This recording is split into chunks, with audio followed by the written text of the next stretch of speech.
Olá, tudo bem? Meu nome é Eduardo Saig, bem-vindo ao TechCast, podcast da Techers, uma consultoria de recrutamento e soluções para recursos humanos, tecnologia e negócios. Se por acaso você estiver buscando um analista de folha de pagamento, um gerente de desenvolvimento organizacional ou um dev, manda uma mensagem para a gente que a gente vai te retornar. Hoje, como sempre, eu vou me autodescrever para as pessoas que não conseguem ver esse meu lindo rostinho. Sou um homem branco cis hétero, tenho uma grande tatuagem no braço direito, tô com o cabelo recém-cortado bem curto, um óculos de grau preto, uma barba também bem feitinha. Tô usando a minha clássica e tradicional camiseta azul listrada. Estou sentado numa grande mesa de madeira. Na minha esquerda tem um televisor laranja com o nosso logo. Estamos no clássico estúdio de podcast, uma grande sala preta com muitas pessoas olhando para mim agora.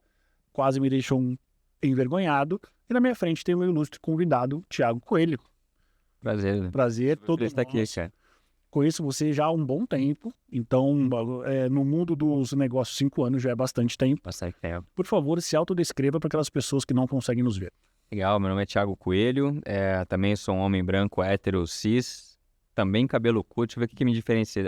Minha tatuagem é pequena, as grandes estão mais para cima. Você não usa óculos? Ver, não uso óculos. Tô com uma camisa cinza, aí ficou difícil, né? Cinza. Cinza chumbo? Um cinza chumbo aqui escuro, um relógio no pulso e um sorriso no rosto. É isso, muito bom. Como todo bom vendedor, já se vendeu, vocês viram, né? Thiago, sempre gosto de começar pelo começo. Da onde você veio, origem da sua família. Você tem uma história bastante interessante. Uma carreira que eu entendo vitoriosa, mas eu sempre gosto de entender como é que você chegou aqui. Bom, eu sou do interior de São Paulo, interior profundo de São Paulo, Araçatuba, fica 500 quilômetros aqui de São Paulo. Eu morei, logo que eu nasci lá, mas morei com os meus pais em alguns outros lugares fora. A gente chegou a morar até em Campo Grande, quando eu tinha uns 5, 6 anos de idade. Quente também, mas boa parte da minha infância foi em Araçatuba. Com 16 anos eu saí, fui fazer high school nos Estados Unidos. Foi uma experiência, acho que para mim uma das experiências mais importantes da minha vida, que me agrega hoje muito para minha carreira. Você ficou lá os 3 anos ou não? Eu fiquei só um ano. Fiquei só um ano. E é muito interessante, meu pai fala pra mim, ele fala, cara, você voltou de lá mais sério. E eu falo pra ele, voltei porque eu cresci, né? Eu não falava idioma, porque eu fui pro Kentucky, no interior, né? Então, assim, ninguém falava português no Kentucky, que era uma das coisas que tinha pedido, inclusive, né? Pra eu poder aprender. E tinha que me virar sozinho, né, cara? Não tem pai e mãe pra pedir ajuda. E na minha época ainda era carta e telefone, nem e-mail tava saindo. Que ano que você foi? 96. Não. Eu criei meu e-mail de Hotmail lá nos Estados Unidos, meu primeiro e-mail, cara. Depois eu voltei, fiquei menos de 6 meses em Araçatuba, já fui para São Paulo, né, para fazer faculdade. Eu sou filho de pais, hoje meus pais são casados, eu tenho um irmão mais novo e uma irmã do meio, eu sou mais velho de 3, os 3 completamente diferentes, assim, minha irmã é empreendedora, meu irmão é veterinário, eu sou executivo, né, cara, então, graças a Deus, o meu pai era empresário, e minha mãe era do lar, tá? E a gente eu acho que a gente tem uma sorte muito grande, que a gente teve uma família, acho que muito unida e muito carinhosa. Isso reflete muito em quem eu sou hoje, atualmente, até na minha paternidade. Então, assim, falar eu te amo, dar abraço, uma coisa muito comum dentro da família. E uma família bem diversa do ponto de vista de família estendida, né? Então, assim, o avô da minha mãe, ele era filho de escravizado, né? O avô do meu pai era neto de escravizado. O avô não, o pai do meu pai, meu avô, é neto de escravizado. O meu cunhado é japonês, minha sobrinha é mestiça, né? A minha tia mais velha, irmã da minha mãe, ela tem a pele mais escura, ela é casada, meu tio é negro. Os filhos dela têm a pele mais escura. E é engraçado que a gente estava um dia no shopping em Ribeirão Preto. Aí eu tava com a minha afilhada, mestiça, tava com o meu primo de segundo grau, que ele é negro, e tava com o meu afilhado, que ele é caucasiano, andando. Aí eu olhei meu pai e falei assim, cara, a polícia uma hora vai chegar aqui e vai prender a gente, vai achar que a gente tá sequestrando criança no shopping, né? Não tem. Então isso pra mim também foi muito legal na minha formação, porque apesar de ter nascido numa família ainda com preconceitos, com machismo, com algumas coisas assim, eu tive muita gente diferente, né, de quem eu era. Então, a diversidade já veio com você, né? Já veio dali e era muito legal, assim, porque pra mim são, né, é o que deveria ser normal na minha cabeça, são pessoas né, que estão ali do meu lado no dia a dia e que eu amo muito. Aí eu comecei a fazer faculdade na FAAP, publicidade. Aí a família teve alguns problemas financeiros, eu não consegui terminar, né? Eu fui me formar só em 2010, né, minha formação. E eu comecei a trabalhar. A Nestlé, na época, abriu uma grande quantidade de vaga para promotor. E eu tinha um primo que trabalhava na Nestlé, ele falou, cara, se inscreve, manda teu currículo lá e se inscreve. E eu acabei entrando.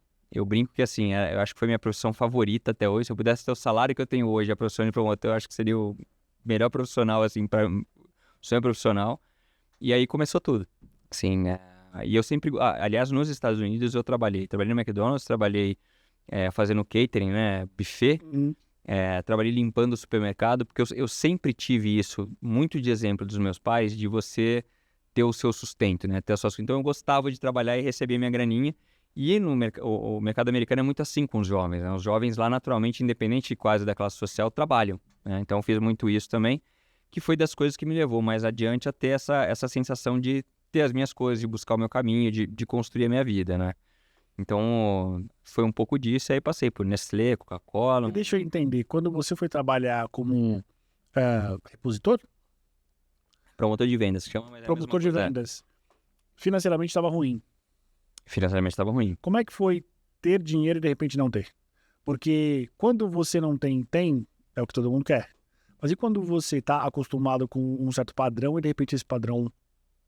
Cara, tem uma coisa engraçada, assim, em todos nós, porque, por exemplo, desde garotos, quando a gente ia, por exemplo, a gente tinha uma chácara perto ali de Araçatuba. Então, a gente ia e não dormia na sede da chácara, dormia na casa do caseiro, com o caseiro. Então, assim, o meu avô, a casa do meu bisavô, por exemplo, do avô da minha mãe, que é filho escravizado, é uma casa pequena no interior era, né? Porque agora demoliram tudo, mas era uma casa pequenininha no interior, no meio de Araçatuba, quase no centro. Ele era mestre de obras, né? Meu avô, pai da minha mãe, era encanador. Assim, essas coisas nunca foram super relevantes. E eu fiquei muito tempo fora de casa. Se você olhar, eu saí com 16 e quase nunca mais voltei, né? Somado a isso, eu tive pais que, não sei se de maneira certa ou errada, se sacrificaram muito pra gente poder não sentir tanta falta das coisas. Obviamente não nos níveis que a gente tinha, mas assim, eu não posso dizer que eu passei fome algum dia na minha vida, sabe? Eu tive dias em São Paulo, assim, eu tive um momento que eu fiquei sem dinheiro, cara, meu pai mandou de ônibus, eu não lembro, alguém veio pra São Paulo, uma cesta com produto de limpeza, não sei o quê. Então assim, ele sacrificou o dele pra poder acontecer. Mas eu sempre tive um drive muito meu, que vem dessa época dos Estados Unidos, desses valores, bastante família, assim, que eu sempre quis construir minhas coisas. Isso reflete muito em quem eu sou hoje profissionalmente, assim. Você me conhece há um tempo, eu sou um cara de mudança, de construção, não sou um cara de manutenção, porque essa minha estruturação, ela me levou a isso. Então, eu não senti uma super falta. Somado a isso, obviamente, que eu joguei voleibol durante uma boa parte da minha adolescência, então, assim, eu gostava de estar na quadra, eu gostava de viajar de ônibus com a galera, estar em alojamento, esse tipo de coisa. Então, acho que tudo isso facilitou bastante com o esforço adicional dos meus pais aí, de sacrificar um pouco deles, para a gente poder não sentir tanto essa perda. Como é que foi a tua saída da Nestlé para Coca? A Nestlé para Coca foi interessante. Porque você sai da Nestlé, que é uma empresa tradicional, estruturada, processos, e você vai para Coca, que ela também é tradicional, mas o próprio segmento já é infinitamente mais agitado. Sim, é bem diferente. Não, são mundos à parte, até culturalmente, né? Uma empresa americana e uma empresa suíça, tanto é que a JV delas não funcionou. Em algum momento a coisa falou, não dá. As culturas são muito diferentes, muito né, diferente. Eu estava na Nestlé, eu morava em Porto Alegre, era gerente comercial em Porto Alegre. Na verdade, um passo atrás, porque quando eu morava em Porto Alegre, eu já olhava a Coca-Cola com olhos diferentes. Assim, eu sempre tive uma admiração muito grande pela Coca. Por quê? Porque eu fui para a Suíça em 2004. Eu não estou confundindo as datas. 2004 eu fui para a Suíça. E lá, a gente, das diversos treinamentos que a gente teve, palestras, os negócios todo, era quando eu estava começando na joint venture da Nestlé com a Coca-Cola, que eu não me lembro o nome agora, acho que BPW, era uma coisa assim. Eles estavam lançando uma nova campanha de Nescafé. E justamente essa campanha mostrou muito das diferenças culturais, porque a Coca-Cola achou que estava fazendo uma campanha mais light E a Nestlé falou assim, Tião, é muito agressivo. Então, assim, eles não estavam se colocando de acordo, mas foi muito legal ter interação com as pessoas da Coca-Cola naquele momento. E aí, quando eu voltei, quando eu estava no Brasil, na Nestlé, eu estava como gerente de produtos, eu tive uma reunião com algum pessoal da Coca-Cola sobre preço de alguns produtos que a gente estava vendendo, que estava ficando muito barato no mercado do nosso lado, estava prejudicando a venda deles, para a gente entender, né, cara, não ter concorrência desleal, esse tipo de coisa. Esse cara que teve essa reunião comigo veio me contratar na Coca-Cola mais pra frente, mas sem lembrar que ele tinha tido essa reunião comigo. Ou seja, mundo minúsculo, né? E aí eu tinha recebido uma proposta, um chamado para fazer entrevista na Coca. Eu fui fazer a entrevista. Não passei, era uma entrevista para marketing em Porto Alegre. E aí o gerente, um dos gerentes lá de mercado comercial, falou pra mim, cara, isso aqui não é pra você não, isso aqui é marketing, você é outro business, essa vaga você não vai passar. Eu falei, pô, legal, né? Processo justo. Justo e transparente, na hora, né? É isso. Exatamente. E ele nem era o decisor da vaga, né? Mas foi interessante porque ele me recomendou para esse outro chefe que abriu uma posição de mercado, que realmente depois na Coca-Cola se chama-se Operações, que foi a minha carreira toda na Coca, que, cara, sempre fui apaixonado por esse tipo de posição. Então ele me recomendou para essa vaga e aí eu fui entrevistado. Falei, cara, vamos. Comecei em Cuiabá, pela Coca-Cola. E realmente mundos à parte. Assim, a Nestlé é uma empresa que ela caminha em cima de uma história muito amparada pela história que ela conta para tua vida, né? Então, assim, desde que você é bebê tomando fórmula até você ser adulto com produtos para terceira idade. A Coca-Cola já é diferente, né, cara? Ela fala com jovens, é uma comunicação diferente, ela é mais agressiva. O mercado de bebidas é um mercado maluco. Então, assim, essa transição, ela não foi difícil, porque eu até estava em cargos menores, né, cargo gerencial ainda, e eu cheguei na Coca-Cola no planejamento, no business planning. Então, assim, do dia para noite eu aprendi tudo de Coca-Cola, porque estava todo mundo falando da estratégia do ano que vem, de como que ia ser, como que funciona, tal. Né? Tive pares e um chefe muito bom o Mário Andrade, que me ensinou absurdos. E aí eu fui parar em Cuiabá, que foi a minha primeira posição, na regional que tinha ali, tinha um fabricante, porque a Coca-Cola funciona em modelo de franquia, né?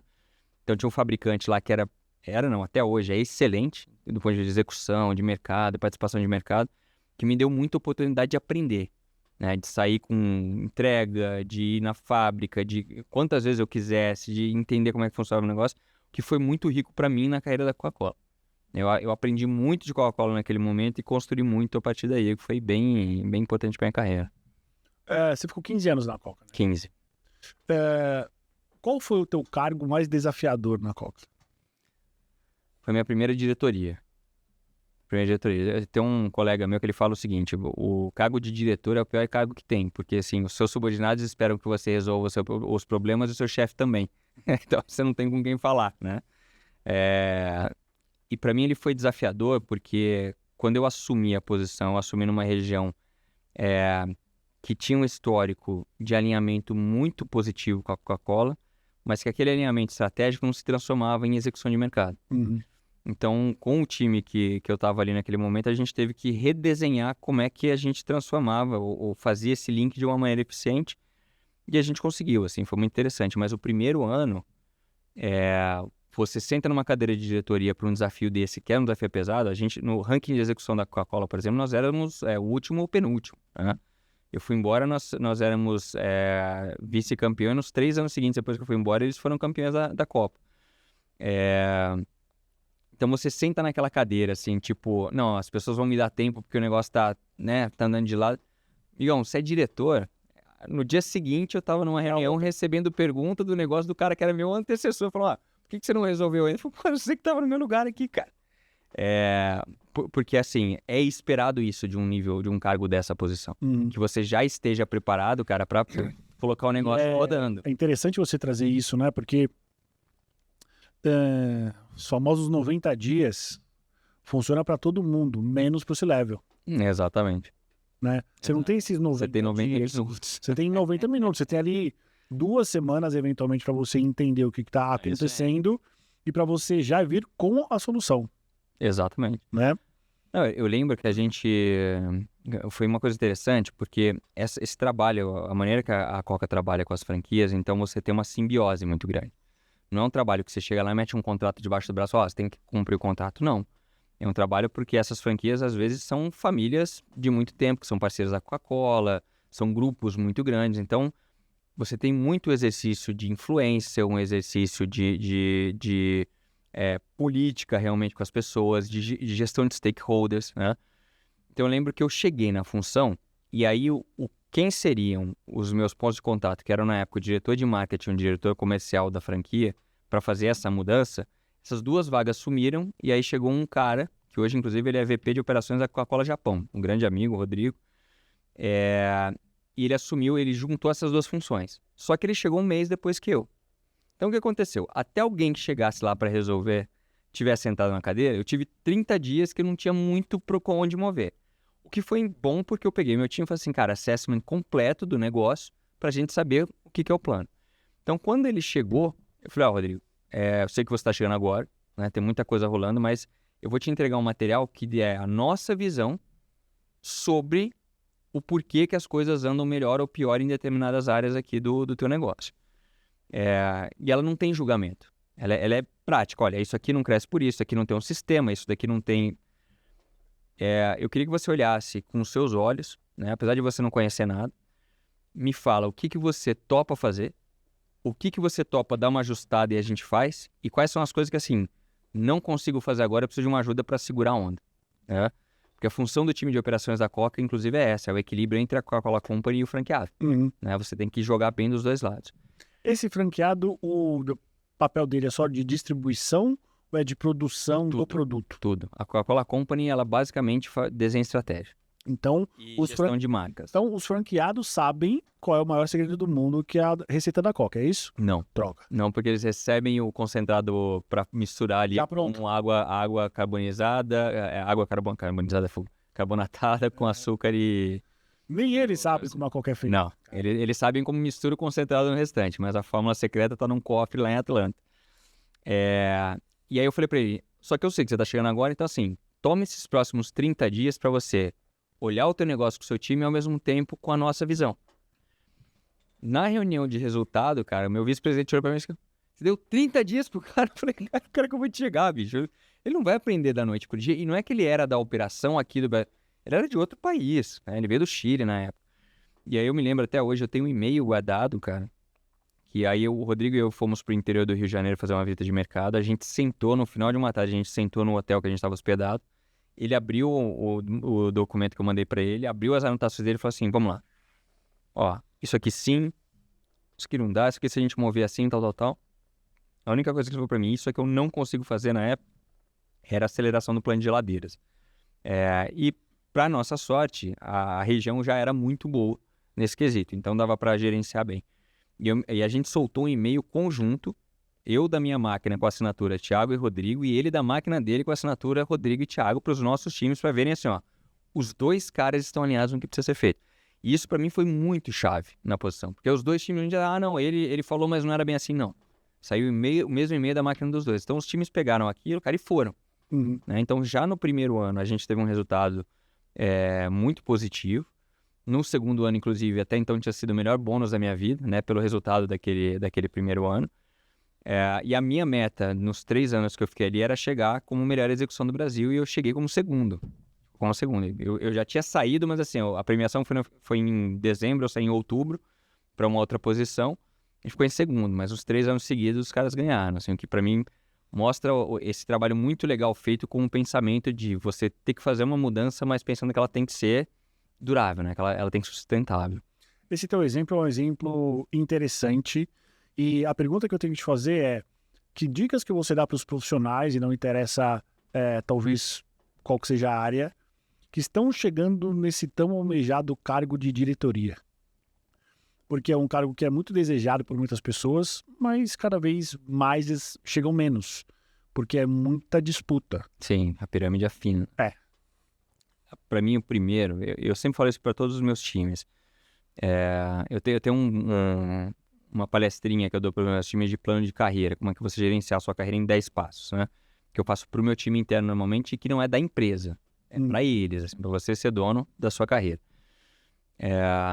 Uma das coisas que eu falo para todo mundo que para mim é muito chave é você ser o mais preparado e não o mais rápido. E as pessoas subestimam isso. Então, se eu quero ser diretor logo, Só que a hora que você sentar nessa cadeira, é o que eu falei. Os caras não vão esperar os seus 90 dias, é o que você falou. É uma cadeira elétrica. O cara vão olhar na hora pra você e falar, e aí, você não resolveu ainda? Pô, 10 anos desse problema mas você tá sendo pago pra resolver ele hoje, né? Então, nessa hora, até você estar como um gerente sênior, tem muita coisa que você escapa de você não estar formado, não conhecer, não ter aprendido. A hora que você senta numa cadeira de diretor, cara, não dá para escapar mais. Porque é esperado que você resolva. É o que eu falei. O teu chefe espera que você resolva e o teu time espera de você direção para resolver. Então, não tem muito para onde escapar. Essa, para mim, é a primeira coisa. A segunda coisa é você ter, nesse período anterior, acontece em muitas companhias de você virar chefe do dia para noite e não ter tido treinamento de pessoas, de liderança, de nada disso. Assim, numa posição de diretor, você já não faz mais planilha, você já não faz mais PowerPoint, acabou. Não porque assim, o cara é diretor, não faz mais, é porque a tua função não é mais essa. A tua função é da visão, da direção e garantir que as pessoas, cara, estão com a faca nos dentes para fazer o que precisa ser feito. Então, eu sempre faço um desenho de um quadro que ele mostra, né? Quando você começa na sua carreira, o seu skill técnico, ele é muito importante, mas ao longo dela ele vai diminuindo. E o seu skill de pessoas vai aumentando.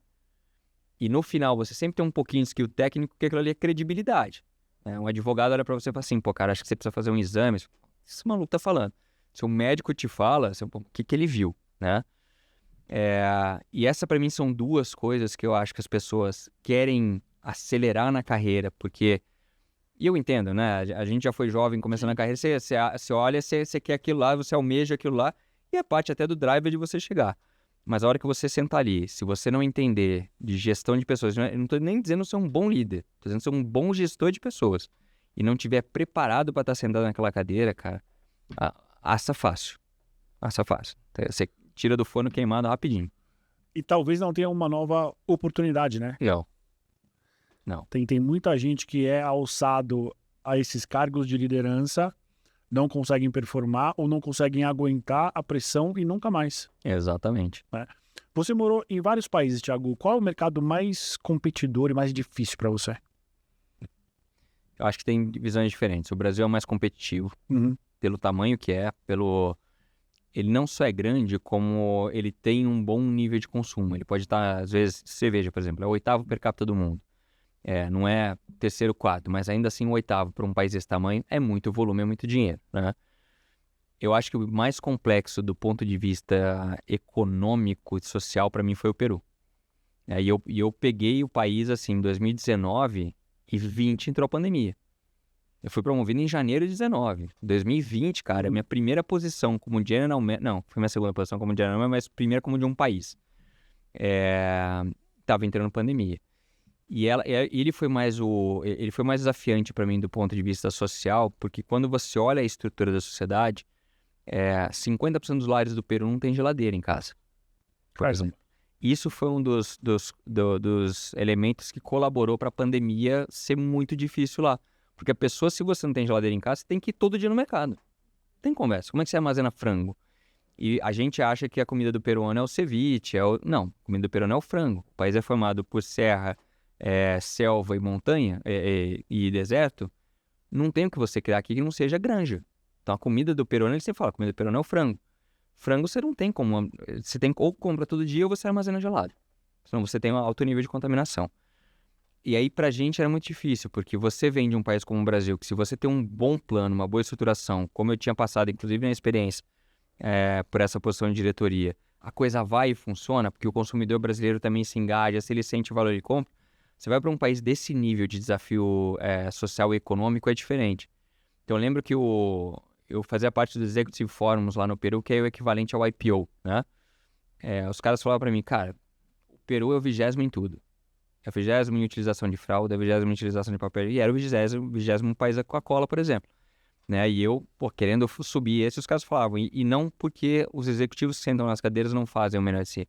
A situação econômica, enquanto esse gap econômico não mudar, ele não vai conseguir sair de 20. E isso, como profissional, é frustrante, mas por um outro lado é muito aprendizado do funcionamento de que assim, como é que eu adapto o meu negócio a uma situação que é completamente diferente, talvez, de boa parte dos países que operam num alto nível. Né? Então, uma África do Sul, poxa, mas é África, mas assim, tem é um país relativamente rico para o continente africano, tem uma execução super alta, um nível de share super alto. O Peru, ele seria um país no continente, assim como o Equador, como esses países um pouco menores, que você é limitado pelos fatores históricos e sociais da sociedade e não pelo potencial que você tem de crescer. Então isso para mim foi bem desafiador nesse sentido de amarrar minha cabeça ao redor disso, entendeu? E o que essa situação limitante te ensinou, trouxe para o Thiago hoje, por exemplo? As prioridades corretas, né, cara? Então, por exemplo, uma das coisas que a gente fez, obviamente, assim, o que muda, né? No Brasil você tem a oportunidade de capturar mercado, então eu quero aumentar o per capita. No Peru, você vai brigar muitas vezes por share. Você vai até aumentar o per capita, mas não vai ser numa proporção que tem no Brasil. Então você vai brigar por share e aí a briga é mais acirrada com a concorrência, né? A outra coisa é que dentro disso, você tem que ser uma empresa e uma marca que fazem sentido para a sociedade que você está inserido. Mais do que em países bastante desenvolvidos. Também é importante, não deixa de ser, mas Inca-Kola, por exemplo, que era uma marca da Coca-Cola, líder de mercado em refrigerante. Quando teve o problema não sei se você lembra, teve um tema no Peru de protestos lá, que os estudantes, a polícia bateu estudantes, uma estudante, tudo isso. Foi o único post que não foi político, mas foi meio que protestado que eu fiz. Dizendo, olha, cara, eu nunca faço post político, mas eu tenho que falar, eu não concordo com a violência, né? E que naquele momento, foi logo depois da pandemia, a gente estava com uma diretriz global da vice-presidência de marketing da Coca de assim, olha, não podemos comunicar nada. E isso para a Inca-Kola foi um problemaço, porque a Inca-Kola ela sempre se comunicou com o peruano nos momentos difíceis do peruano. Na época do terrorismo, na época de crise econômica, na época da inflação. Então a Inca-Kola sempre fez isso. Quando a gente chegou ali e a gente não comunicou nada, a gente perdeu a relevância que a gente tinha, que não era uma relevância de você ser uma marca querida, é uma relevância de você ter um papel social, de falar com uma sociedade que muitas vezes não vê vozes e você pode ser uma voz. E que muitas vezes espera isso de você. Que espera isso de você. Então, assim, para mim uma diferença de um Brasil é que o Brasil, às vezes, se você não quiser comentar algum tema, eu não quero falar disso, não quero falar daquilo, passa meio em branco. Num país como o Peru, você se abster de algumas situações sociais, ela é prejudicial para você, porque muitas vezes o país espera que essas lideranças empresariais, sociais, etc., falem alguma coisa para que a população olhe e fale assim, poxa, legal, né? Até que eu sempre dou um exemplo, porque na época da pandemia que todos os mercados param, a Coca-Cola continua produzindo, um monte de gente vai falar, mas por que Coca-Cola no supermercado? Em momentos de muita crise na sociedade, etc., como um evento de pandemia, uma das recomendações da ONU é que você não tenha desabastecimento dos supermercados, que gera pânico. Então, assim, não importa se você é chocolate ou se você é arroz, tem que estar na gôndola para a pessoa entrar na gôndola e ver que o mercado está abastecido, assim, aquilo não causa pânico. Né? Então, ninguém sabe disso, né? Ninguém sabe disso. Né? Então, você tem que chamar, por que Coca-Cola está na gôndola? Né? E aí, para a população é importante. Uma Inca-Kola, que é uma marca que o peruano tem como uma marca do coração dele, ele chega lá e está na gôndola, dá o conforto para ele, tipo, não, então... Tá tudo certo. Uma coisa tá no trilho aqui, né? Tem essas diferenças. Thiago, como é que foi a tua chegada na Estrela Galícia? Que é onde você está hoje, CEO. Como é que foi essa história e o que eles tiveram que te fisgou? Cara, foi engraçado porque foi sem querer, né? Eu voltei pro Brasil, a Coca-Cola e eu, a gente não se entendeu pro nosso futuro, o que cada um queria, né?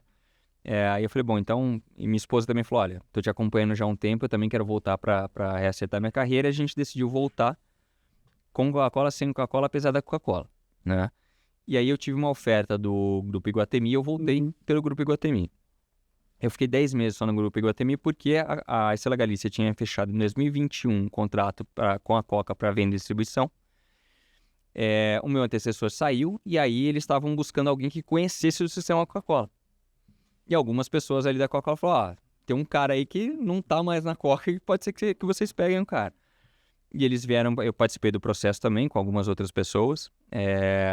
E aí, para mim, o que fez uma grande diferença foram duas coisas assim que eu gosto. O primeiro a Estrela Galícia tem uma história. Isso é muito legal. Então, assim, a gente está na quinta geração da família que criou um negócio. E você tem uma família, é um negócio apaixonado por cerveja. E eu sou um cara cervejeiro, eu gosto de cerveja. Eu fiz curso de cervejeiro antes de eu saber que algum dia eu ia trabalhar numa cervejaria, né? Então, assim, eu acho isso muito legal, porque uma das vantagens que eu acho que a Coca-Cola tem competitivo até hoje, e ao contrário do que muitas pessoas acham, a Coca-Cola vem crescendo globalmente através de Coca-Cola, e não só de outros produtos, é a paixão que ela consegue gerar e que as pessoas lá dentro têm pela marca, né? E eu vi isso nesse Legalice. Isso pra mim foi importantíssimo, assim, né? Eu sempre dou exemplo que logo que eu cheguei, cabeça de eficiência operacional, não sei o quê, a nossa lata é uma lata slick, né? Que é aquela lata fininha. Se eu transferisse, se eu mudasse essa lata pra lata bojudinha normal, eu teria uma economia aí de 5 milhões por ano, mais ou menos. O Inácio, que é o dono da empresa, falou assim, não, você não vai fazer, porque nós somos uma cerveja premium, essa lata não é premium pra cerveja. Então é legal, porque tem valores por trás. Isso fala muito comigo, né? E assim, a Coca-Cola também tinha valores por trás. Essa foi a primeira. E a segunda coisa foi você olhar um mercado que é dominado por dois caras excepcionais, que são Heineken e Ambev. Nas entrevistas você me perguntam, mas o que você acha da Heineken? Eu falei, cara, eu não estaria aqui se não fosse por eles. Eles construíram um mercado, né? A Ambev fez todo um trabalho de aumentar per capita, recrutar gerações mais novas para dentro da categoria de cerveja, mudar a percepção da cerveja de ser uma coisa de velho, de bebê, de ser uma coisa, cara, mais social, né? De uma bebida que tem um papel histórico, na verdade, né? A Heineken vem, ela faz uma mudança no mindset das pessoas de sabor. Olha, você pode tomar um sabor mais amarga, porque o sabor do brasileiro é uma cerveja que você consegue beber gelada num tempo quente pra caramba, né? Que é o que a Ambev liderou por muito tempo. Então eles pavimentaram um caminho que para mim é interessante estar. E aí eu olho a história que a gente tem, a possibilidade de fazer mudanças também, ou de, junto com o que as outras duas cervejarias estão fazendo, de você mudar também o mercado de cerveja do ponto de atração de profissionais, retenção de talento, de diversidade, de inclusão, com um negócio que eu olho e falo assim, poxa, tem espaço ali. O nosso objetivo não é ser do tamanho de uma Heineken ou de uma Ambev. A gente só tem cerveja premium, a gente não tem cerveja mainstream no mercado. A gente está ali trabalhando dentro do mercado de valor, né? Então, a Estrela Galícia é minha cerveja premium, ela é o nosso entry price mais barato. Eu tenho 1906, que é a família de cerveja mais premiada do mundo. E eu olhei aquilo para olhar, e eu olhei para o mercado brasileiro, né? Eu falei, cara, dá para ir legal. E aí para mim é uma chance, talvez não, mas certamente, de chegar daqui 10, 15 anos, olhar para o mercado de cerveja, que talvez esse lugar seja um ponto importante no Brasil, e falar, poxa, fiz parte disso. Isso me atraiu muito, assim, poder ser parte de alguma coisa que eu ajudei a construir, que é uma coisa que eu gosto bastante. A ideia é popularizar a Estrela aqui, é isso? Não, a ideia é trazer para o consumidor brasileiro cervejas excepcionais a um ponto de preço que não seja um ponto de preço de 15, 20, 30 reais. Entendi. Então, a minha 1009, por exemplo, a 1906, ela é a da família de cerveja mais premiada do mundo, é uma excelente cerveja para quem já provou, quem não provou, meu jabá aqui eu recomendo. E ela é R$1 mais caro que uma Heineken. Entendi. Que não é uma cerveja ruim, mas ela é uma cerveja muito mais premiada que uma Heineken, é uma cerveja excepcional. Então, assim, o modelo que a gente criou no Brasil de produção, de venda e distribuição, de comercialização e de marketing, junto com a parceria com a Coca-Cola, permite com que a gente consiga ter cervejas excepcionais, mas que eu não tenho o mesmo custo que uma cervejaria artesanal tem. Entendi. Por quê? Porque ela tem um baixo volume para pagar ferro, que é muito caro, e isso para ela gera um ciclo vicioso que eu acabo não vendendo tanto, eu tenho que aumentar o preço para pagar a conta, eu vendo menos, aumento o preço. E aí ninguém consome. Enquanto uma Heineken ou uma Ambev, até naturalmente pelo tamanho delas, eu vi isso na Coca, né? Foi uma Ambev, você não tem uma briga só de crescer o per capita no mercado. Você também, cara, qualquer tropeço que você dá, vem um outro cara desse que é altamente competente e grande, te toma um ponto de share. Né? E aí você tem... Eu brinco que assim, a gente falava de meio ponto de share, o pau comia, né? Na Coca-Cola, etc. E Ambev e que é muita coisa, né? Muito dinheiro. Muito dinheiro, meio ponto de share para esses caras. Então, assim, é um mercado que você vê esses dois caras guerreando por uma fatia importante e que é o core business deles, e onde você vê um outro lado aqui que tem cervejarias que estão tentando, mas que o consumidor está olhando e fala assim, cara, eu até queria tomar essa cerveja mais vezes, mas, pô, 30 reais, 20 reais não dá. Então, se eu consigo ter uma cerveja desse nível aqui, e nós temos, né? Então, agora em junho a gente traz a Black Coupage, que o ano passado ganhou como melhor cerveja no mundo no World Beer Awards. Vai estar 9,99. Pô, você vai poder... Acessível, É acessível. acessível. Não é barato, mas você vai poder tomar a melhor cerveja do mundo por R$ 9, ao invés de você pagar, eu não sei, uma triple hoje belga, tá? 50 50 conto. pô. Então, assim, a gente quer trazer isso para o consumidor. E isso não significa eu fazer um super de um volume.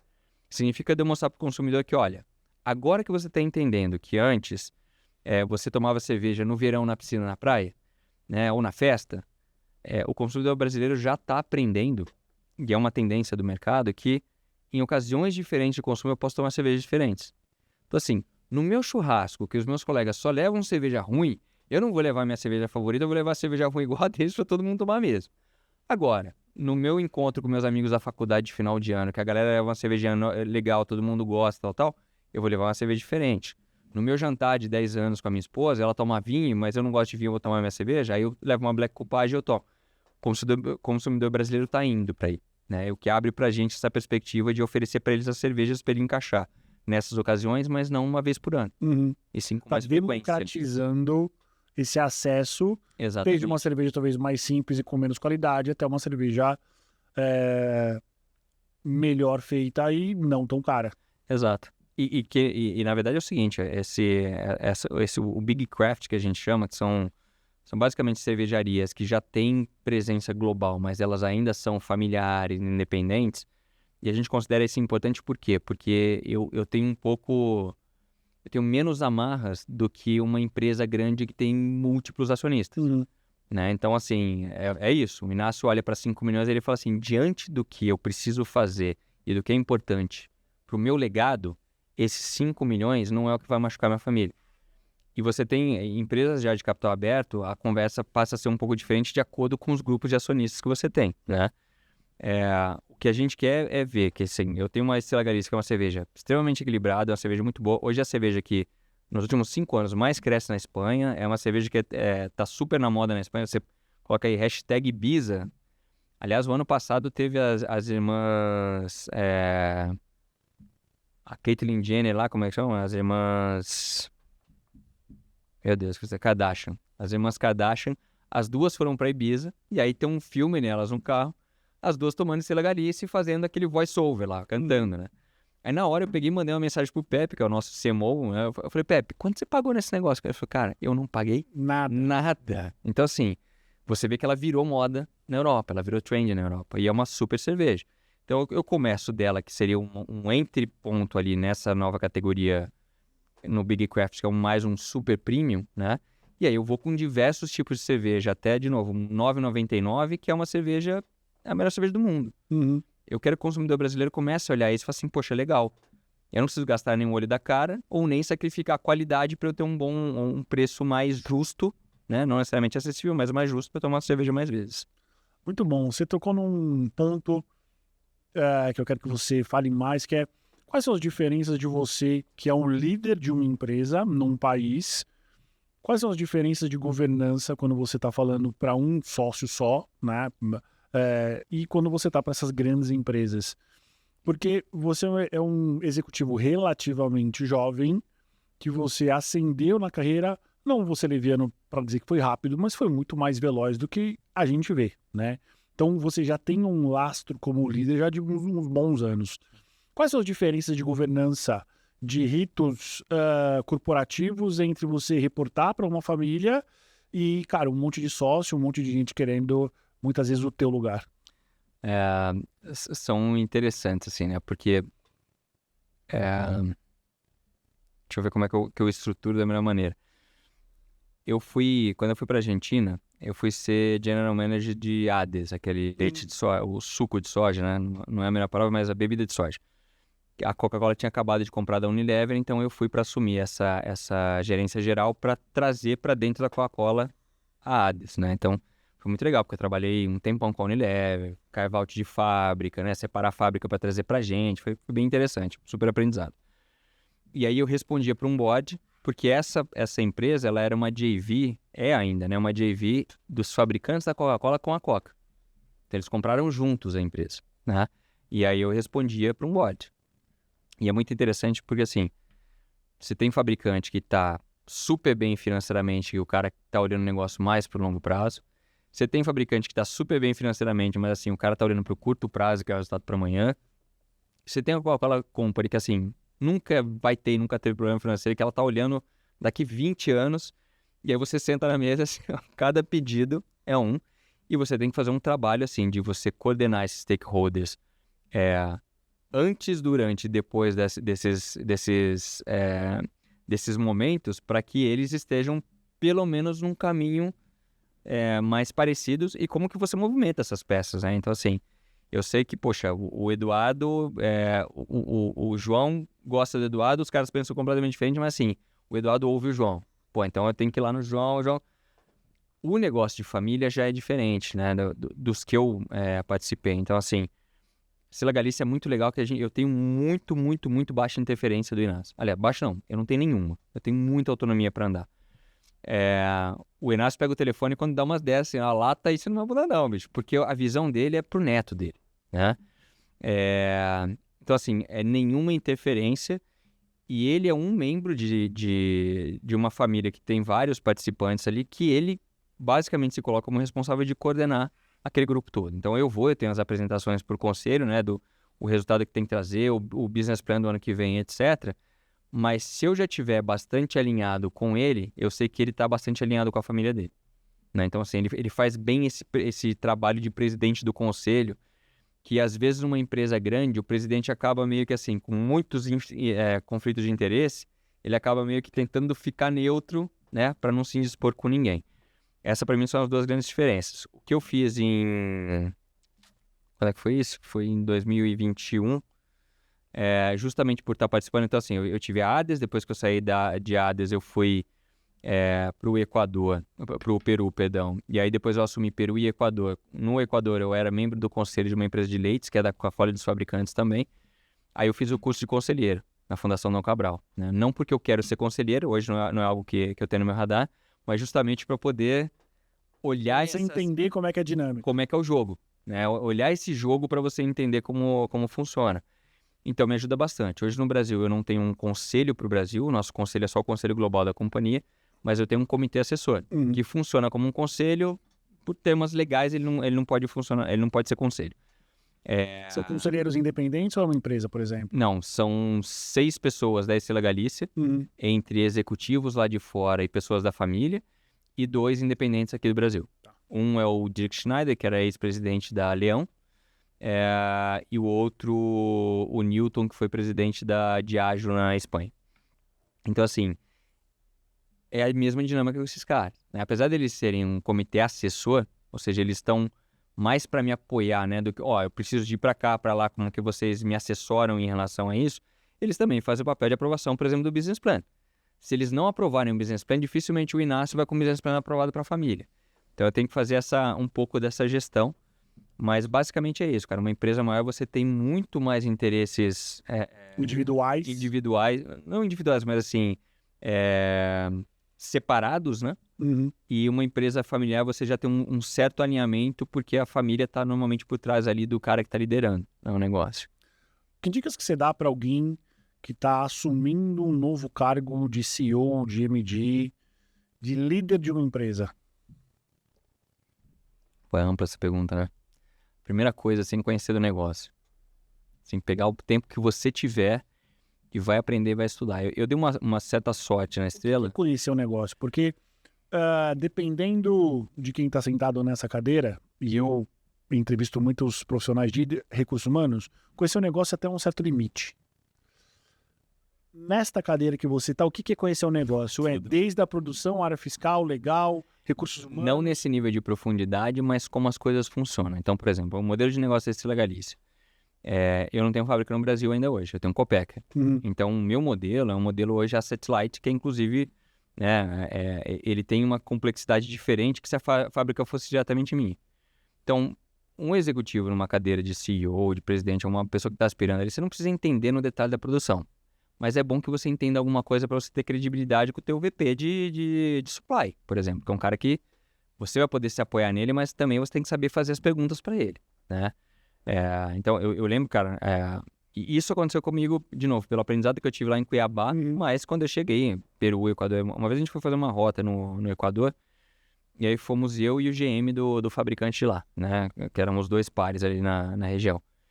E o GM, cara, ele tinha a fama com o meu time de ser um cara durão, mal e não sei o quê. Nada. O Billy é um cara super gente boa. Mas a gente saiu e aí a gente andando no mercado, ele tinha uma embalagem de 1 litro, 450, ou aí 250, não lembro mais, há muito tempo. E o rótulo que a embalagem usava era o mesmo rótulo da embalagem de 3 litros. Aí eu falei assim, ô Billy, por que você usa esse rótulo desse tamanho? Ele falou, não, porque me mandaram lá, como a Coca-Cola tem essa parte, me mandaram do pessoal de embalagens fazer o rótulo desse tamanho. Eu falei, pô, Billy, se você proporcionalizar o rótulo, quanto que essa embalagem representa? Ele falou, representa tanto. Eu falei, poxa, cara, são 4, 5 milhões a mais de dólares no teu pneu no ano, cara.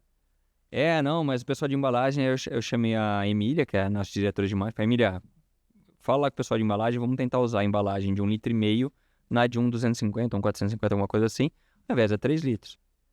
Pô, na hora o cara, bicho, a minha relação com ele, que ele tava ali no começo fechado, mudou, porque ele falou assim, opa, peraí, alguma coisa desse negócio, esse cara conhece. Ele sabe que aquilo ali é importantíssimo, porque o que é importante numa produção de uma Coca-Cola, por exemplo? Resina, lata, rótulo, ou seja, é isso aí, né, que pesa no custo do produto, o concentrado. Então, assim, eu conheço o mínimo do negócio para saber se aquela embalagem é importante para ele e o rótulo dele ele poderia ter um rótulo mais econômico, é um hit muito positivo no pneu do cara. Para mim, o conhecer do negócio é isso, é você ter aquele nível de conhecimento que as pessoas ao teu redor falam assim, cara, ele pelo menos não tá falando besteira, ele sabe o que ele tá falando. Né? Então, quando eu entrei nessa legalista, eu fui aprender... Que vem naquele ponto de credibilidade que você falou lá no começo, né? Exatamente. Né? Então, assim, quando eu vou na Estrela Galícia hoje, eu olho os nossos modelos de negócio, cara, eu não sei se o meu fiscal tá fazendo o melhor trabalho possível ou não. Posso não saber, mas eu sei fazer as perguntas para saber se ele tá. Né? E para mim tem essa cadeira, mais do que ela é importante você dar visão, da direção, mas muito mais importante do que você querer definir tudo ou saber tudo é você saber fazer as perguntas certas. Que é o que muda, é o que faz a diferença para você, né? Hoje a gente estava falando numa reunião agora de manhã, na hora do almoço, na verdade, de SAP. E aí o pessoal, não, porque é muito caro, não sei o quê. Eu falei, pessoal, e aí são coisas simples, né? Mas SAP não entra em CAPEX? Né? Entra em CAPEX. Pô, entra em CAPEX.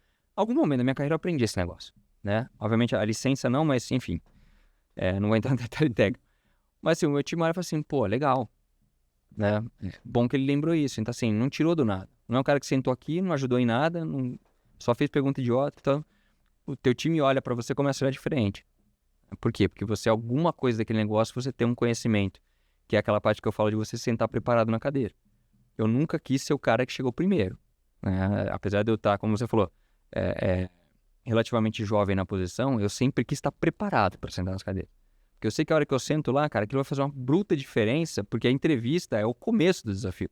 Todo mundo acha que assim, passei na entrevista, tô bem. Não, só começando. Exato, aqui começou. Né? É o que eu falo pro meu time, quando a gente vai lá pra Espanha e pede um budget super alto pra fazer, os caras falam assim, aprovou. Não, aprovou uma parte, agora começa a entregar aquilo ali. Exatamente. Falando em entrevista, essa provavelmente é a pergunta de $1 milhão, que eu sei que você quer que eu faça para ele. O que um CEO avalia e o que ele pergunta para os candidatos? Eu tenho coisas mais abrangentes e tenho coisas dentro do meu modelo de negócio, do modelo de negócio que eu trabalhei tanto na Coca, agora na Estrela Galícia, que ele é similar, né? Porque você trabalha através de fabricantes que são mais específicos.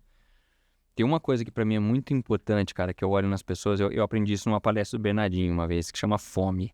Né? O que é fome? Ele fala do Serginho, que era o líbero dele, ele fala assim, cara, o Serginho passou fome na infância, teve uma infância muito humilde.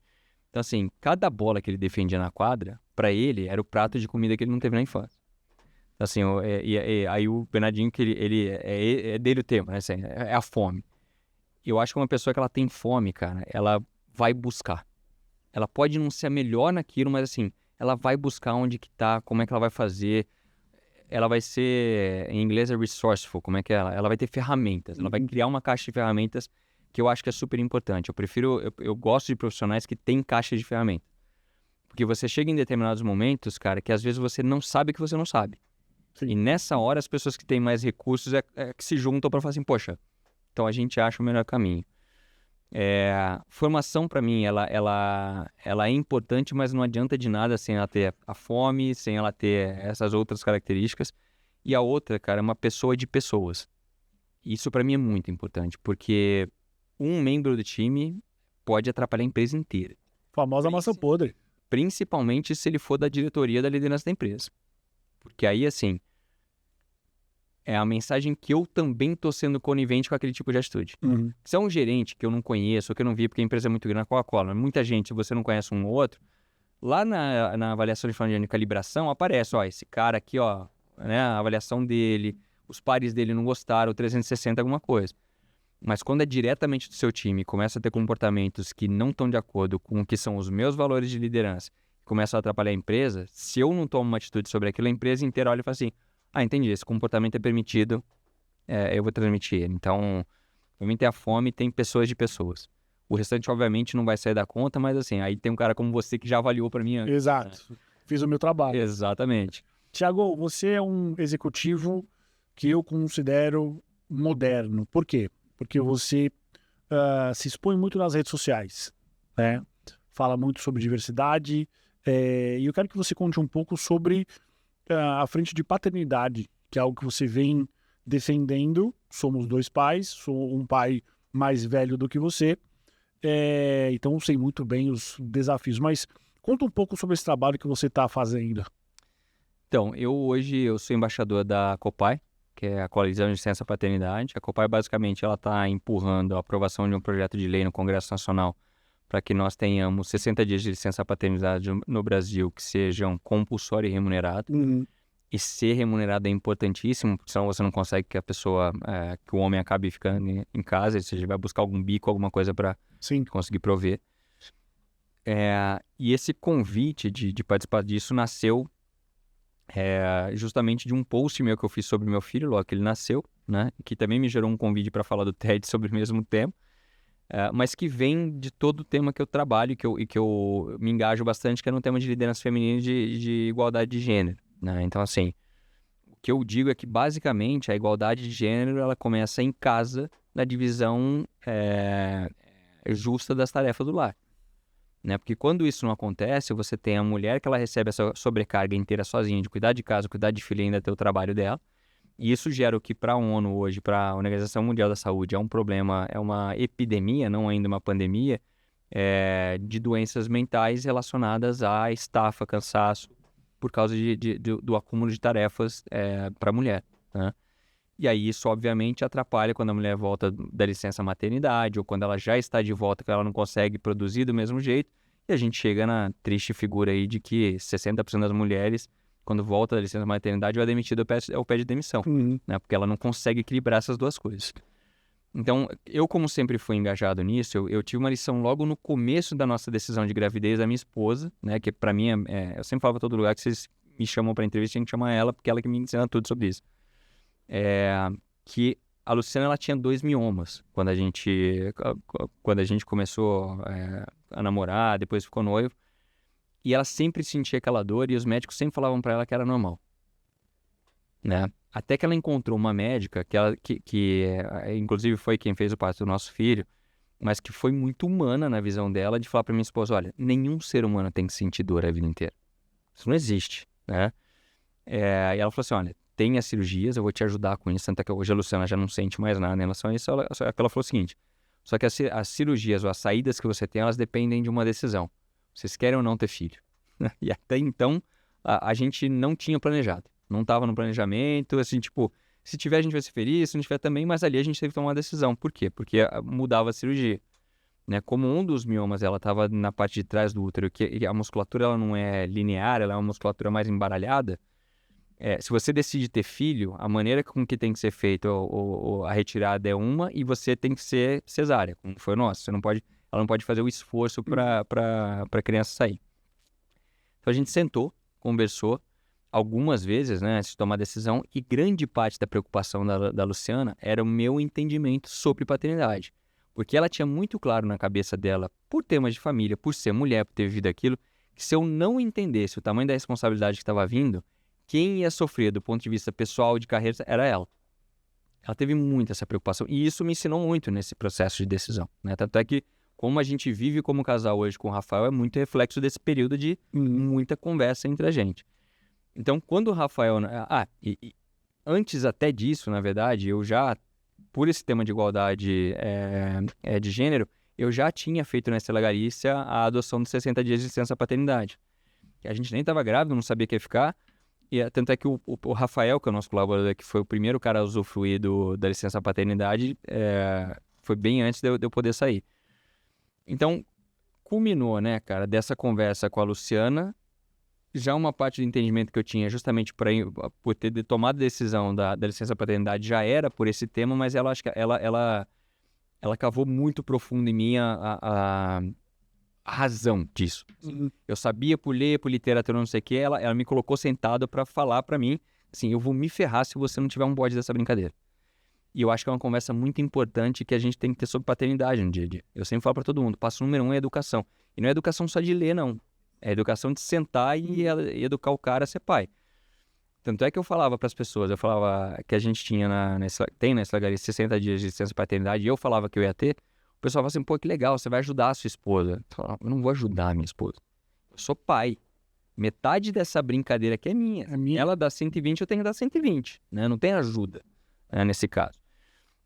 E isso foram coisas que me ensinaram muito, que culminou nesse post que eu fiz, que juntava assim, a aprendizado da Luciana, que foi no dia que eu voltei da licença paternidade, com tudo isso na cabeça, tendo aprendido tudo isso, me deu literalmente pânico. Eu falo, foram 2 sentimentos. O primeiro de saudade do Rafael, que eu passei 60 dias com ele, eu vi muita coisa que eu não veria se tivessem sido 5 dias, mas ao mesmo tempo eu falei, cara, tudo que eu fazia em casa, quem que vai fazer agora? Quando eu realmente participei da minha paternidade, quem que vai fazer esse negócio? Quem que vai levar água para a Luciana? Ah, não, mas você tem a secretária de vocês trabalha durante o dia, mas é à noite. Né? As mulheres sabem, termina de amamentar, tá morrendo de sede. Quem que leva água? Cachorra latina, fazendo xixi na casa inteira. Quem cuida disso?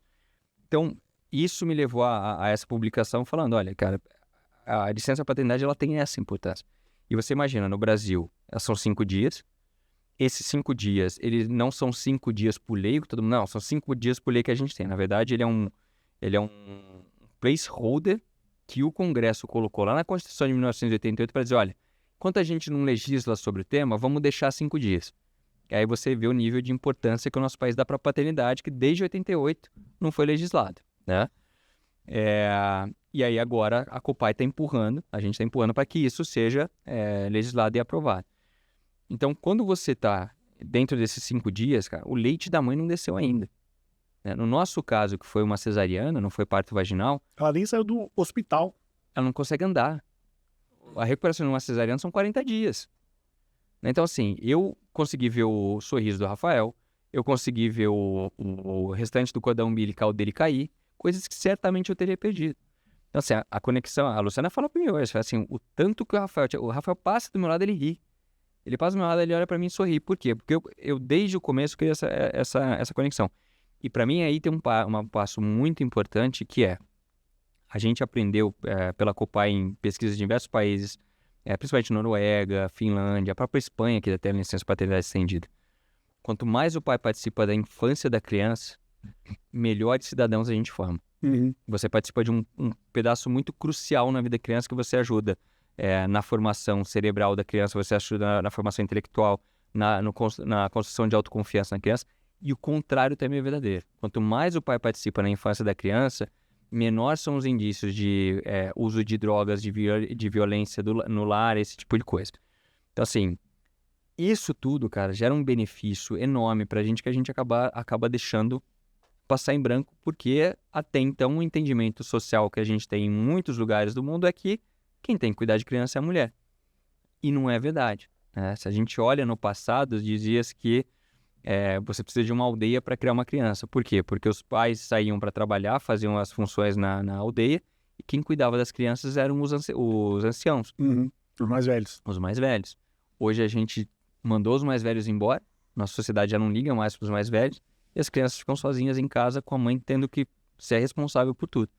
Se a gente não consegue mudar muito disso, dificilmente a gente muda a sociedade. E a gente está num país, por exemplo, que 12% das crianças saem da maternidade sem o nome do pai na certidão de nascimento.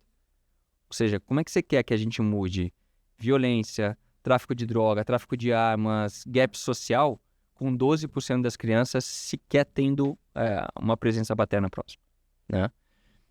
Então, para mim, essa coisa toda junto, cara, quando você começa a aprender e tá no meio, e eu passei por esse processo, ele mudou muito a minha vida em relação a, não só como eu olho para o Rafael, mas como eu olho ao meu redor, para as pessoas e para a sociedade, né? Como que os teus pares das outras empresas ou dos seus amigos e dos seus colegas, CEOs, presidentes, qual é a reação deles quando você apresenta esses seus argumentos? Depende das empresas, né? Eu brinco que, assim, na Coca-Cola eu era cobrado por isso, né? Tem empresa que eu trabalhei que, assim, ninguém tá nem aí, né? A própria Ser Legalista, obviamente, na Espanha, ela adota os 5 meses de licença paternidade porque é lei espanhola, né? E é onde eu quero chegar aqui no Brasil, independente do que a gente aprove. Então, cada ano a gente vai evoluindo um passo aí para ter isso dentro. Eu sempre digo que a gente tem 4 grupos de homens na humanidade, né? Você tem os caras que o nível de esforço para você mudar alguma coisa vai ser muito alto e o resultado vai ser muito baixo. Não tô nem aí. Mas, graças a Deus, eles estão envelhecendo e saindo do mercado de trabalho, né? Isso não é uma conversa de etarismo, é uma conversa de geracional. Minha mãe, recentemente, eu dei para ela o livro da Bell Hooks, Feminismo é para Todos. Ela voltou para mim e falou assim, realmente, né, a gente vivia numa família bem machista, né, entre pai e vovó. Eu falei, eu te falei. Você não enxergava dessa maneira, por quê? Porque os olhos com que você enxerga, aquela lente que você está usando é a lente daquela sociedade, daquela geração, né? Então essa geração está mudando um pouco. Você tem as pessoas que ainda não sabem muito bem o que significa e não sabem muito o que fazer, então assim, deixa eu ficar em silêncio, porque também ter a voz que eu tenho, você toma uma porrada direta de homem, de mulher, de todo mundo, né? Você não deveria estar falando isso, porque etc. Você tem uns caras que querem fazer alguma coisa, mas não sabem por onde começar e também tem medo de tomar esse pushback no começo. E os caras igual a gente que assim, cara, manda aí que eu vou lá e faço, vamos junto, porque eu já sei da importância, né? Então, sempre... Você vê isso no mercado, normalmente, e eu sempre falo para todo mundo, cara, as empresas... Eu recentemente tive uma conversa com uma empresa grande aqui de São Paulo, que eles... diferente da matriz deles nos Estados Unidos, eles afirmaram aqui no Brasil, tipo assim, a gente não está abandonando nenhuma política de DEI.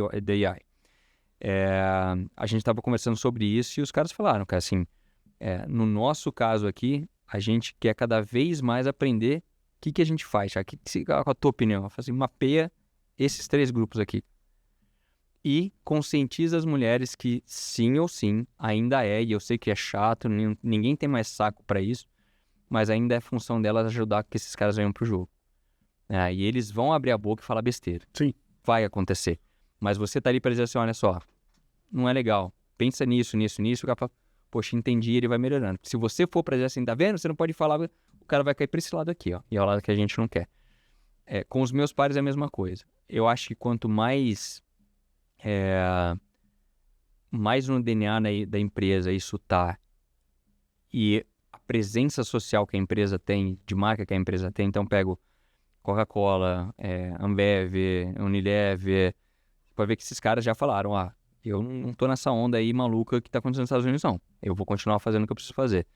É muito do DNA e o executivo ali dentro que não tá nesse caminho, ele se sente excluído de não tá. E acontece. Tá? Eu tenho exemplos da Coca-Cola de coisas que aconteceram e acontece. Agora, outros grupos e muitas vezes eu digo isso até... pode ser de maneira muito preconceituosa, mas a minha experiência recente o nosso empresariado brasileiro está um pouco mais desse outro lado. Está um pouco mais do lado de que eu ainda não acredito nisso, né? E, ao mesmo tempo, eu também não vou fazer o esforço de tentar, porque vai que se eu tento não dá certo e aí que acontece com o meu negócio. Então, em cima do muro, meio em cima, né? E eu entendo, porque assim... de novo, eu sempre falo assim, começa por educação das pessoas. Quando você não educa, cara, é muito difícil você enxergar. Então, eu direto, quando tô falando de licença paternidade, ou quando eu faço post, vem lá e pergunta, e aí, mas e a minha empresa? Faz o quê? Vai quebrar? Porque só tem homem trabalhando aqui. Aí tem uma empresa aqui em São Paulo, que eu não vou falar o nome, mas ela tem 95% de mulheres trabalhando no quadro dela. Não quebrou até hoje, filho.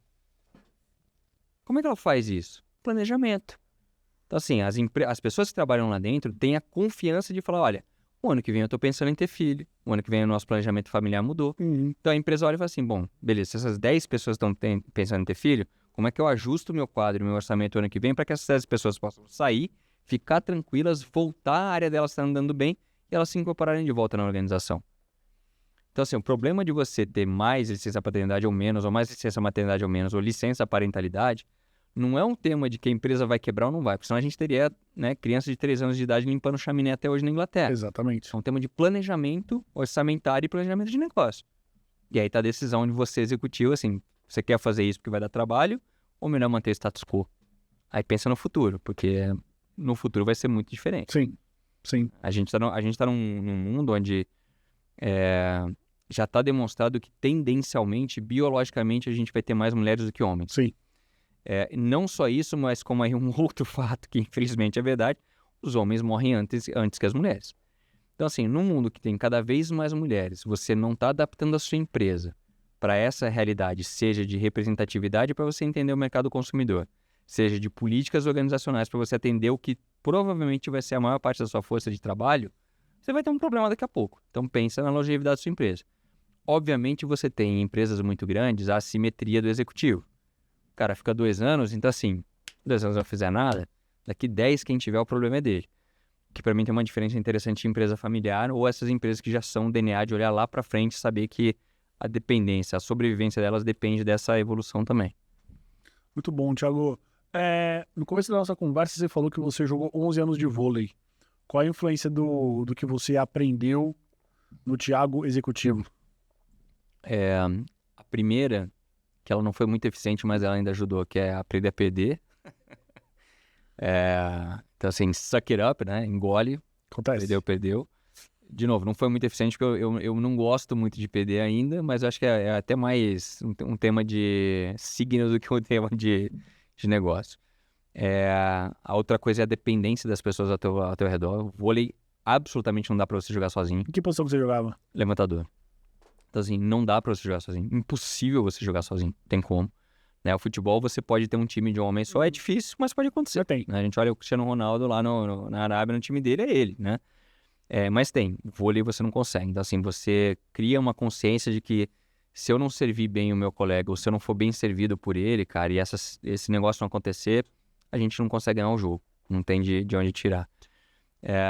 E a última parte é um coleguismo, assim, cara, porque justamente essa interdependência de time gera uma proximidade de coleguismo entre as pessoas, porque o membro do time que não se adapta àquele time, dificilmente ele consegue ficar, porque é um muito dependente do outro, né? Então, você tende a ter esses desequilíbrios um pouco mais balanceados ali, o que para mim sempre foi um ensinamento importante de hoje, como eu olho os times para dizer o seguinte, tem alguém ali desbalanceando essa turma? Porque isso pode gerar um caos enorme, né? Eu já passei por várias situações. Acho que essas 3 coisas para mim foram bastante relevantes de lá. Ponto alto da tua carreira. Qual foi o ponto mais alto da tua carreira? O ponto mais alto da minha carreira foi quando eu virei GM do Peru. Por quê? Eu tinha o sonho de gerir um país, porque é diferente. Quando você tem um país inteiro na tua mão e você é a pessoa número 1 ali com o teu time de liderança, então assim, o Peru, eu falava com o presidente, com o vice-presidente, com o ministro de não sei onde, ministro de não sei o quê, são outros skills, né?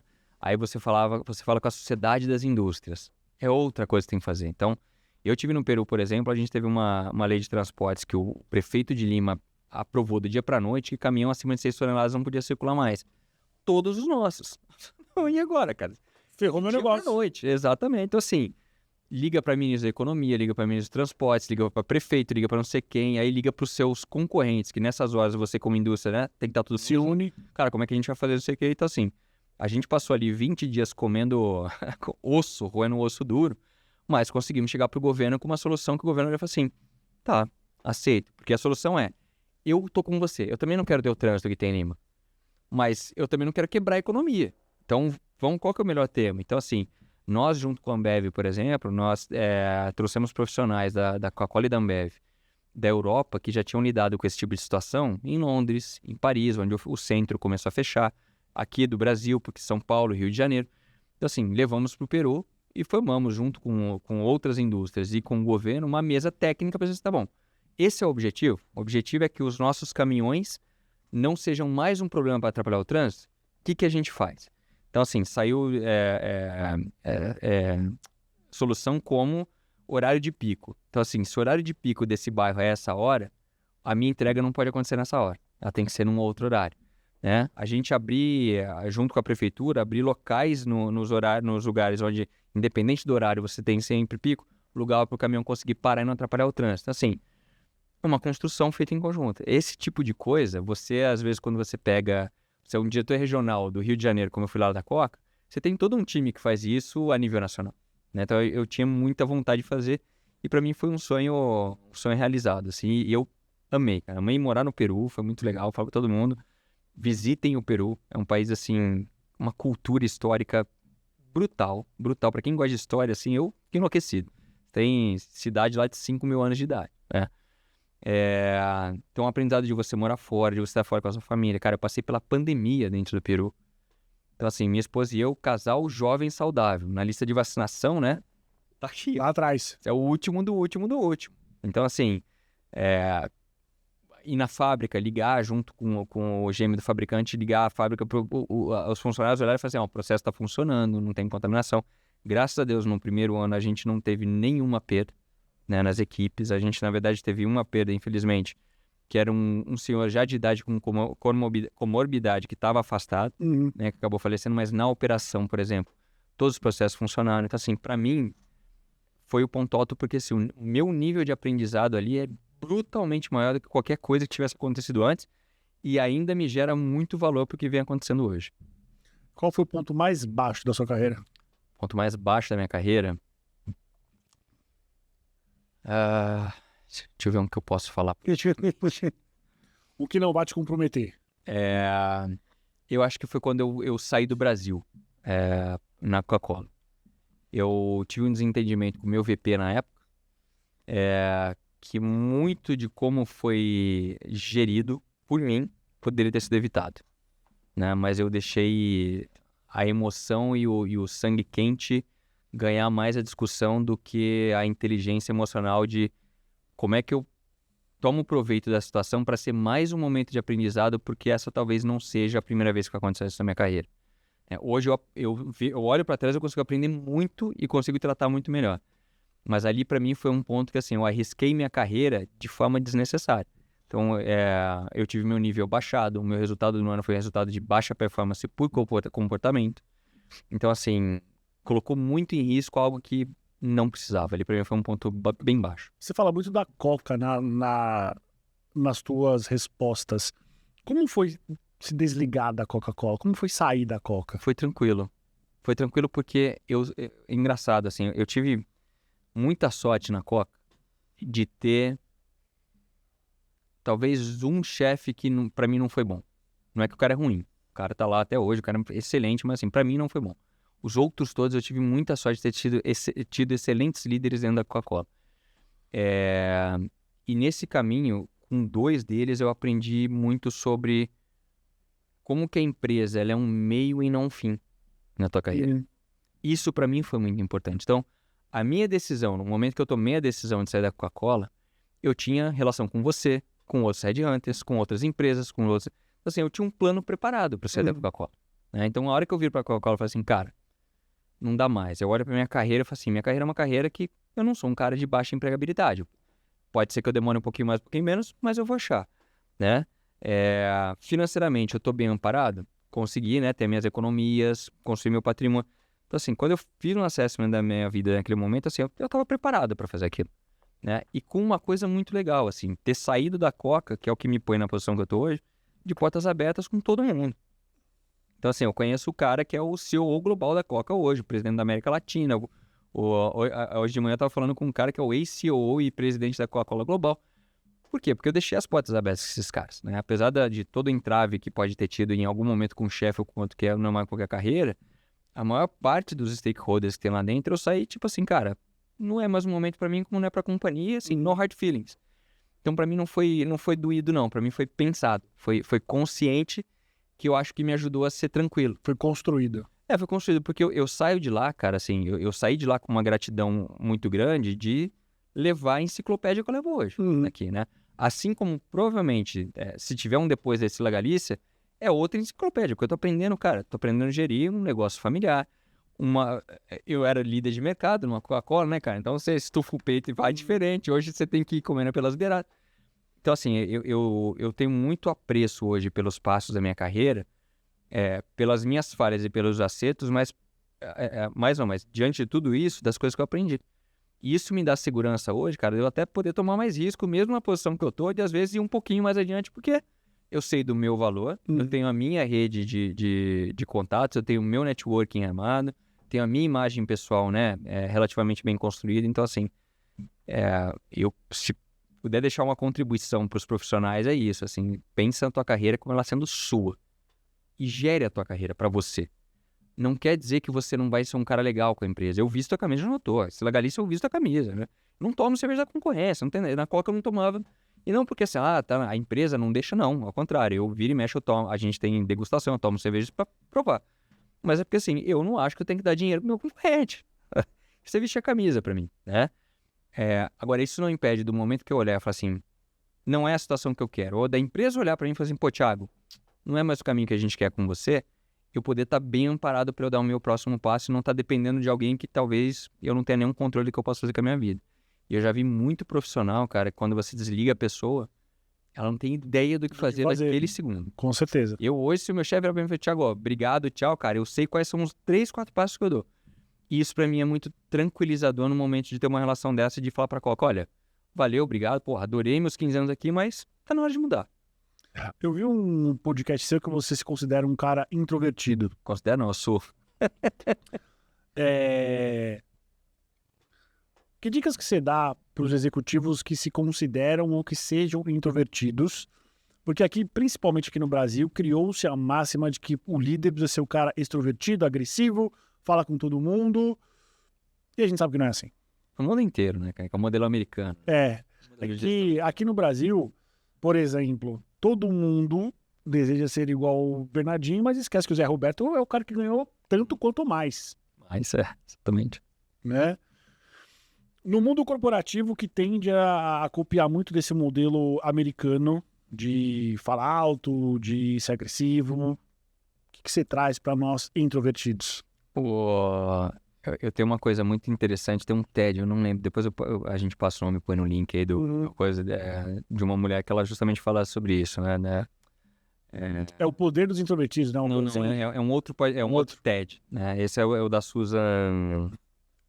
Meu Deus do céu, a cabeça tá off hoje. Mas o livro do Poder dos Introvertidos também esse é um livro que, assim, tem que ler. Porque muita coisa que é isso, né? A América hollywoodiana ensina pra gente a liderança do coração valente, né? O cara que tá lá falando pra todo mundo, gritando, tal. E ela mostra os valores que você muitas vezes tem que você não utiliza. Pra mim foi bastante importante. Esse outro podcast, a mulher que fala, ela brinca com isso, ela fala assim, por favor, tenhamos menos grupos de discussão no ambiente corporativo, né? Porque você vai fazer um team building, forma um grupo, cara, às vezes deixa as pessoas pensarem sozinhas, né? Porque você tem um grupo de pessoas que não é a pessoa do grupo, né?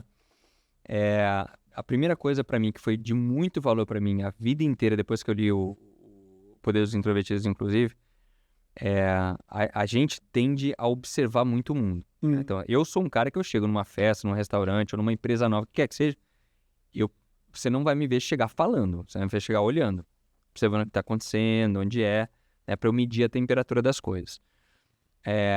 Isso me transforma num muito bom observador e num muito bom, uma pessoa que escuta muito bem. Então, algo que eu fiz na minha carreira que funcionou muito bem para mim, por exemplo, e que eu dou conselho para muito mentorado que eu faço sessão de mentoria, assim, eu em reuniões importantes, eu sou normalmente dos últimos a falar. Eu vou anotando tudo que eu vou ouvindo de um, de outro, eu vou ouvindo, e vou formando a minha opinião. Eu garanto que eu não vou ser repetitivo das coisas que eu ia falar, porque no mundo corporativo também tem aquela que assim, um repete a coisa do outro, mas só muda a palavra. E chega no final, cara, eu dou a minha contribuição e isso sempre me ajudou, porque assim, quando eu abro a boca, muitas pessoas vão assim, bom, então vamos ouvir agora porque alguma coisa relevante ele vai falar, porque senão ele não falaria nada, né? E isso é uma mudança grande no mundo corporativo, né? A pessoa que é vista como não fala nada, se posiciona aí, porque senão você não vai ser visto. Eu não concordo muito com isso, apesar de acontecer. Isso sempre me ajuda bastante. Minha esposa outro dia falou pra mim, ela falou assim, a gente tava numa reunião lá na empresa e tal, e aí o último cara que falou o que eu falei, mais umas outras coisas, e deram parabéns pra ele, não falaram nada pra mim. Eu falei, então, nas próximas, tenta ser a última a falar. Aí ela fez, ela falou assim, pô, é verdade, dá certo. Né? O mundo, esse modelo americano constrói a gente pra isso, pra se expressar, né, pra estar ali. A outra coisa é ter o meu tempo. Assim, a minha agenda, ela tem um momento bloqueado pra mim.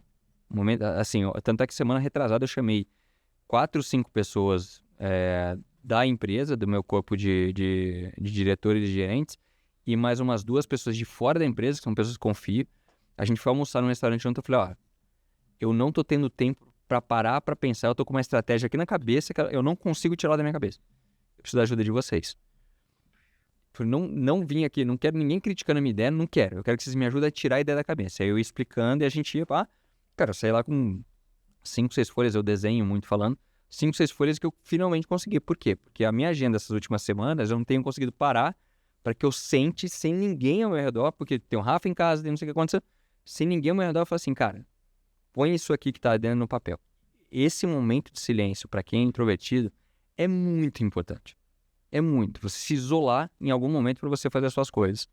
E isso para mim tem sido de muito valor, assim, e esse último mês, assim, a coisa tem sido bastante corrida. Para mim acho que esses são os 2 pontos, assim, cara. Ser introvertido, primeiro, acha o seu tempo. E segundo, se você tá naquela empresa que te obriga a falar porque você tem que falar alguma coisa, seja o último a falar. Fala por último. Usa a sabedoria que você tem de saber ouvir, de saber prestar atenção, de saber olhar o teu redor, cara, e forma a tua questão para ser a última para você colocar e todo mundo olhar e falar assim, porra, bom resumo que você fez, hein? Legal. Exatamente. Thiago, pra gente terminar, a dica de livro, série, algo que você queira indicar pra quem tá ouvindo e vendo a gente? Eu vou dar uma dica de série que eu acho que já tá todo mundo assistindo, mas que vale muito assistir, é Adolescência. Não tem nada a ver com o mundo corporativo, mas assim, para os pais, cara, acho importantíssimo, porque na era digital a gente tá perdendo... soco na cara, né? Um soco na cara. Porque assim, basicamente, quase que assim, eu não sabia porque eu não perguntei, né? E é muito importante isso. E a gente tá num mundo onde as pessoas entram dentro de um planeta diferente aqui, ó, que você não sabe qual que é o mundo que ela tá, que não é necessariamente o mesmo que você tá vivendo aqui fora, né? E livro, cara, eu gosto muito tem 2 livros que eu gosto muito. Um chama 3.000 Dias no Bunker, que é a história da implementação do Plano Real. Porque ele parece um livro de política, não sei o que, mas ele é um livro, cara, de execução. Assim, você imagina, os Correios do Brasil conseguiram colocar as notas de real em todos os bancos do Brasil em 2 dias. Caramba. Cara, isso é um plano de logística. É bizarro. E você aí achando que, sei lá, que o Mercado Livre e a Amazon são bons, aí, ó. Entendeu? Então, assim, você lê o livro, ele fala muito de coisas interessantes que aconteceram no Brasil naquele momento da implementação do plano, mas ele fala muito de execução, de como é que os caras tiraram do papel. Quais são os caminhos que os caras tomaram. Se você for ler como um livro só histórico, talvez não tenha, mas se você olhar com esse olhar, tipo assim, da estratégia e execução, um livraço, e o outro é o Pressione F5, Hit Reset em inglês, que é do Satya Nadella. Eu sempre falo desse livro para todo mundo, que é o CEO da Microsoft. Assim, quem quiser pegar o gráfico da Microsoft ali antes dele ser CEO e depois que ele virou CEO, você vai ver o tanto que a empresa cresceu em valor. E ele substituindo, sendo o primeiro cara que não são os fundadores da empresa. Né? Assim, é brutal. E ele é um dos primeiros caras dessas empresas grandes, quando ele lançou o livro dele, a falar de liderança humanizada. Ele dá um exemplo numa entrevista que ele fez à Microsoft, que o cara que entrevistou ele perguntou para ele, se você vê uma criança na rua chorando no chão abandonado, o que você faz? E ele, eu ligo pra não sei o que. Ele falou assim, tem empatia. Se fosse você, eu queria que alguém me pegasse no colo. Pega a criança no colo. Então, assim, ele fala de empatia no livro dele, assim, muitas vezes, de mostrando como é que ele usou a liderança humanizada a favor, né, de diversidade e inclusão e tudo isso que levou a Microsoft a continuar sendo uma empresa gigante e com muito mais valor do que tinha antes dele assumir. Adoro o livro e super recomendo. Muito bom. Thiago, algo que você gostaria de falar que eu não te perguntei? Alguma coisa que a gente não falou, abordou, que você quer aproveitar? Cara, acho que não. Acho que primeiro agradecer por estar aqui. Esses papos, qualquer hora é pouco, né? Porque dá ter um monte de tema, assim. E talvez uma mensagem final para as pessoas, assim, que para mim é um momento importante que eu estou vivendo, mas eu acho que demanda bastante atenção da gente, cara, é a gente olhar para as próximas gerações. Assim, as pessoas me perguntam se eu tenho alguma preocupação com o Rafael, por exemplo, que acabou de nascer. Eu tenho, e para mim é isso, assim, é um mundo muito diferente do mundo que a gente viveu. A gente teve a sorte de ser aquela geração que a gente nasceu entre o analógico e o digital, e a gente conseguiu entender a ponte entre os dois. Mas eu acho que a gente ainda não entende na profundidade correta o que é esse novo mundo onde não existe mais digital analógico. Né? Você não vira e fala assim, agora deixa eu entrar na minha vida digital. Ela é uma coisa só. É a mesma coisa, fluido. E para essas gerações, eu vejo o Rafael. Eu tenho o Apple Watch, o Rafael, cara, eu tô no colo, ele olha pro meu relógio e faz assim, ó. Já sabe. Ele não tem ano de idade. Assim, é um mundo diferente que eles vão entrar e a gente tende a começar, que era muito normal no passado, né? Desculpa estender um pouco, mas eu tenho uma anedota do meu avô. Meu bisavô e minha bisavó tiveram 8 netos. E aí o meu tio mais novo sumiu um dia, sumiu. Só que era aquela época, cara, que você saía pra andar em Araçatuba inteira e voltava pra casa à noite e nada acontecia, né? 60 e 50, alguma coisa. E minha avó foi falar com meu bisavô. Minha bisavó falou assim, Bastião, eu não tô achando o João. Ele não tá aí, eu tô preparado. Ele falou assim, Maria, faz o seguinte, põe os outros 7 aqui na sala que você vai achar que tem 8. Né? Porque são tantas crianças, gente, que parece 7, 8 já não faz mais diferença. Então, assim, era um mundo diferente. Era um mundo que você não precisava se preocupar com isso. E hoje a gente acho que o mindset mudou e não é a gente tá em cima, mas assim, a gente criar algo que é importantíssimo para essas novas gerações, cara, que é a autoconfiança. A gente também tem dados lá que mostram que conforme você ajuda a construir a autoconfiança dos jovens, das crianças, elas têm menos tendência a sofrer de bullying, doenças mentais, de participarem dessas maluquices todas que estão acontecendo hoje. Então, sei que não tem nada a ver com o que a gente falou até agora, quase, mas assim, é uma grande preocupação que eu tenho e eu queria deixar essa pulguinha aí para todo mundo. Eu acho que os esportes têm um papel importante nisso, principalmente os esportes coletivos. Concordo. Né? Thiago, para quem quiser falar com você, te achar onde? LinkedIn? LinkedIn, primordialmente, Thiago B. Coelho. Demoro para responder, mas eu sempre respondo. Mas responde. Se você mandar mensagem perguntando se eu quero fazer curso de inglês, eu não vou responder. Tá? Porque você nem leu o meu perfil.